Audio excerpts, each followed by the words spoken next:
Hello. Hope this recording finds you well. And this week's article is Asceticism and the Spirit of Capitalism, and by a familiar author that we've seen in our textbook, Max Weber. So this is probably our most difficult article to read, and or I think it is. And so congratulations for attempting to read this, and hopefully this will also help you form somewhat of a response to the discussion board for this week. Key to the article is the title, two of the words in the title, asceticism and then capitalism. So the second one we've seen in our book, and the other may be new to you. But the asceticism at its root of that word is basically one who denies themselves worldly pleasures. And so it's a lifestyle really based on going without, a devaluing of materialism, but really just a very low-key lifestyle that we want to avoid pleasure. Really, worldly pleasure is really what's going on. And of course, capitalism is an idea that the United States and most of our lifetimes that's just the market force that we have, and it's the idea that one can profit and then spend those profits on themselves and be worldly and much of that.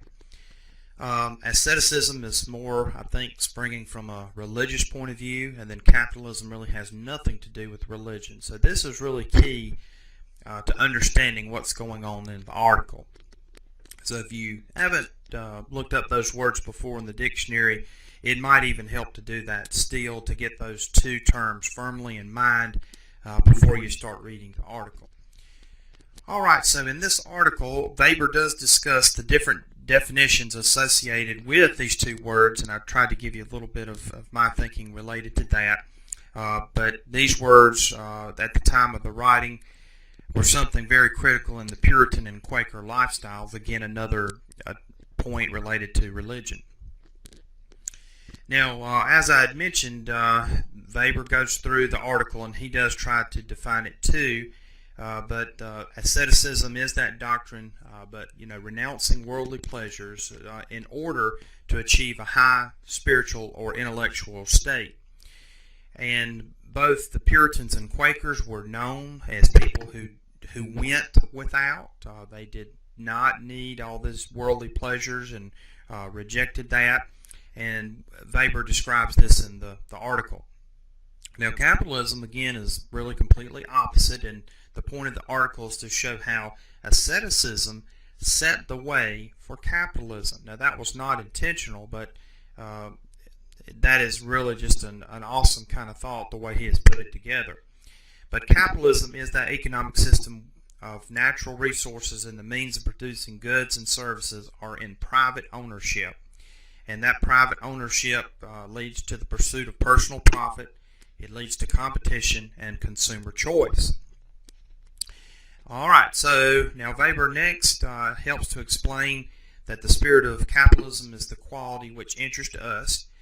He explains several different variations of the meaning involved with the word asceticism. And really, to make these simple, in the Puritan ideal world, ascetic conduct is meant to directly impact the expansion of a capitalistic way of life, and that isn't his main point. One of the examples Weber uses is sports. And now sports at the beginning were used purely for physical recreational purposes and without compensation. And now, we can see where sports that have led to careers and all types of expansion from that initial idea. So that's, in a nutshell, one good example that the article tries to give. Next, Weber goes to his interpretation of the acceptance of pleasure in cultural goods and how it relates to asceticism. The aesthetic explanation here referred to that the goods must not cost anything if it is for the purpose and glory of God.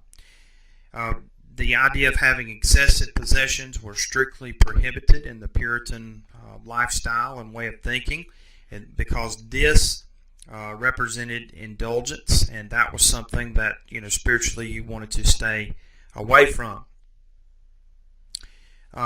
the Puritans were of the belief that things should only be used for the glory of God. So if they did have any excess or wealth, it would be reinvested into what they were doing in order to continue to reap more, and then that way they could use that for the glory of God, but not on themselves.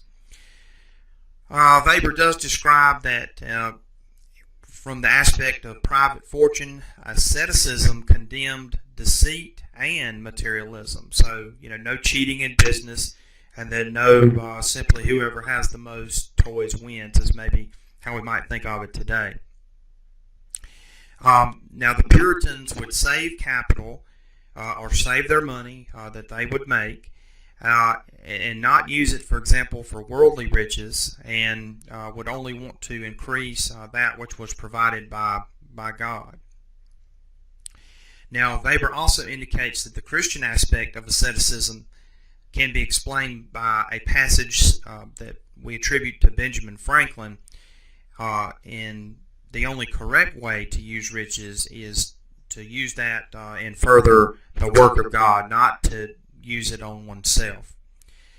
Now, this article, again, is wordy. It is a little bit dated as compared to our other articles, and it is hard to understand, so I've tried to emphasize some of the main crucial definitions of those two words and between the Puritans and Quakers and the thoughts at the time in order to maybe help you with what's going on. There are several interesting quotes in the article. I think you will find some of those enjoyable and maybe agree with those or not, whatever or however you may see that. And of course, now these two lifestyles that we're describing there are still with us today. So whether one is very denying of the worldly pleasures, or, for example, one is very accepting, that is, the full side of capitalism that I think maybe is more prevalent today, or at least that's my thoughts on that. Okay, well, I look forward to seeing your discussion board post, and hope this helps you a little bit. But thank you very much.